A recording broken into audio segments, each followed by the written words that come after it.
Hello, and thank you for joining me tonight. And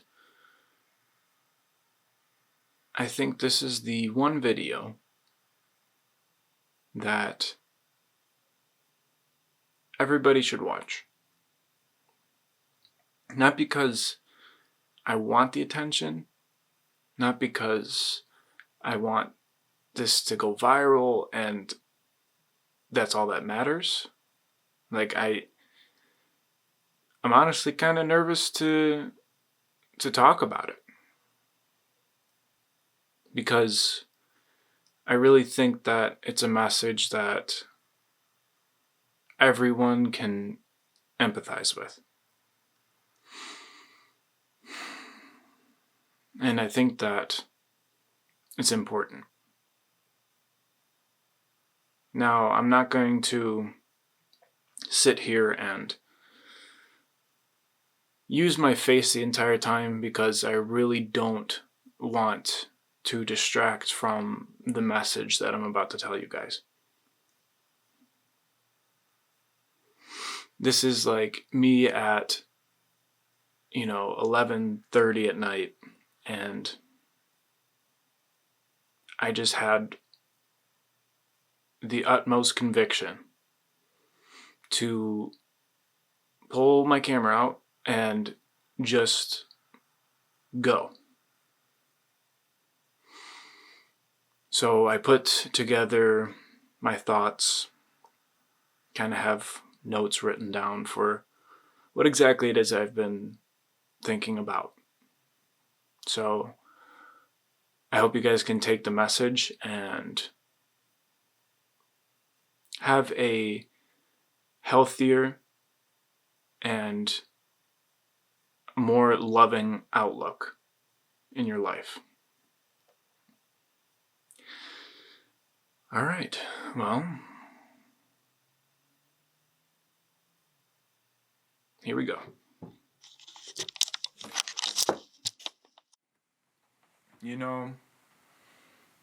I tried to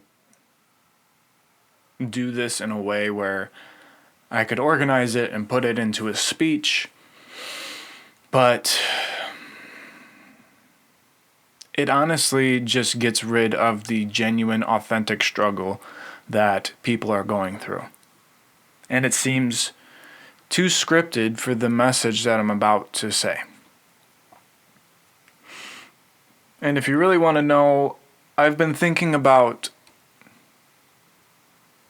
our division amongst our people. Whether, that's in America or in another country. I mean, I'm only speaking from my personal experience, and living in the United States, there is the most visible division I think I have ever seen amongst those who are invested in politics, amongst those that are invested in their religion, and just among the people in general. And the biggest thing that I'm seeing is this clashing of ideas. And that clashing is between this narcissistic meritocracy and this kind of collectivist group identity that puts people against one another and makes it about a battle of the classes, right?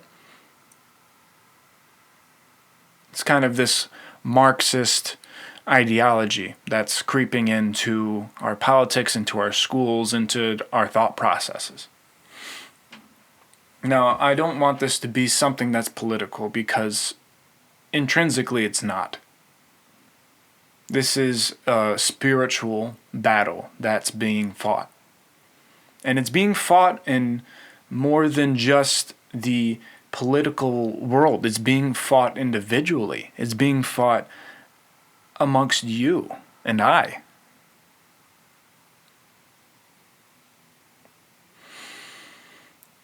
And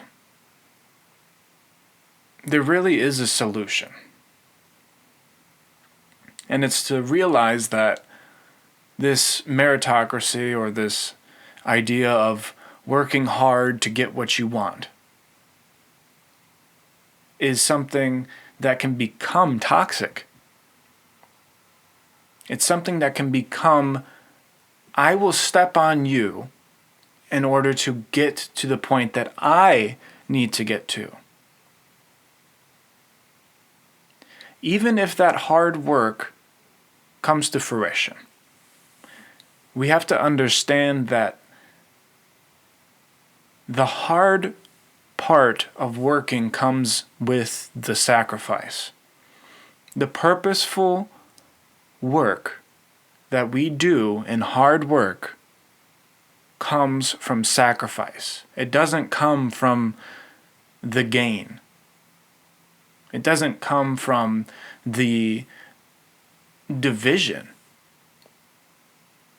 Because then your purpose is misconstrued. Then you have to understand why you work so hard. And the moment that you start to wobble, the moment that you start to think that your conquest of whatever mountain you're climbing is more important than serving those around you, is when you start to lose your intent. You start to lose the love. You start to lose the purposeful nature of living in many ways. In many ways. How many times have we been told that, human beings do better when they're connected with people? Right? Just as human beings, we do better in societies that are centered around community. So, this is really the spiritual battle of, do we isolate against one another and become weaker? As a society, as a world, do we become weaker? Or do we see past this lie that they're feeding us? Do we see this lie that the enemy is feeding us? And I don't care who you are, I don't care where you're from, when you think of who wants the best for human beings, who wants the best for society, would they divide you or would they put you together? Would they make you into a team where you were productive, where you were giving, where you were thoughtful, where you were sacrificial, where you were loving, truly loving? Or would they feed you this idea that you have to work hard to get over the other person? Because you deserve it. You deserve it more than they do. Or would they feed you, okay, yeah, that person is super rich, and they must have gotten up there because of that narcissistic capitalism that I've experienced before in the past, because this one person I know is just one of the most evil people I could even possibly think of. And that is another one of the biggest mistakes, is thinking that we are not fallible beings. We will not be perfect in everything that we do. But that's the beauty of it. That's why sacrifice is possible, right? If we were all perfect, we would have nothing to sacrifice. Right? Think about that. If we were all perfect, we would have nothing to sacrifice. And what a blessing it is to have something to sacrifice every day. What a blessing it is to sacrifice something of our own for the betterment of someone else.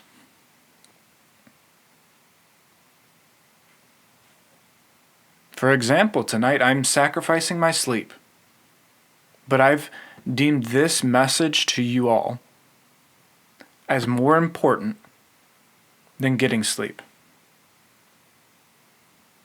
That's just one thing on a wide spectrum of things that we could do to help one another. Things that we could do to build community, things that we could do to connect with our hearts. Instead of being calloused by this narcissism that's floating around on every side, not just one side, every side. Whatever side that is that you're on, that you think that you're on. And I'll tell you what, there's only two.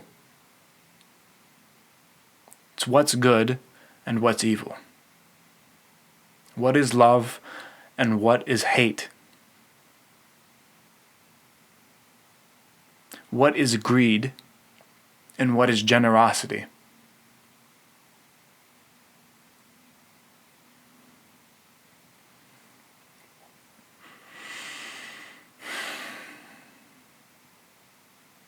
And I'm not going to sit here and pretend like I'm not seeing this.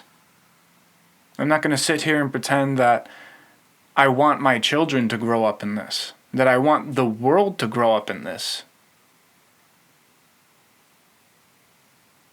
that you grow up in this. I can't allow myself to sit back and watch that happen. Because the bystanders are just as guilty as the perpetrators, especially those that are aware, those that are witnesses. Witnesses of iniquity.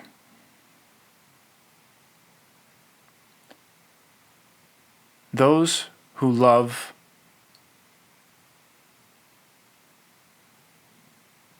will be the arbiters of the future.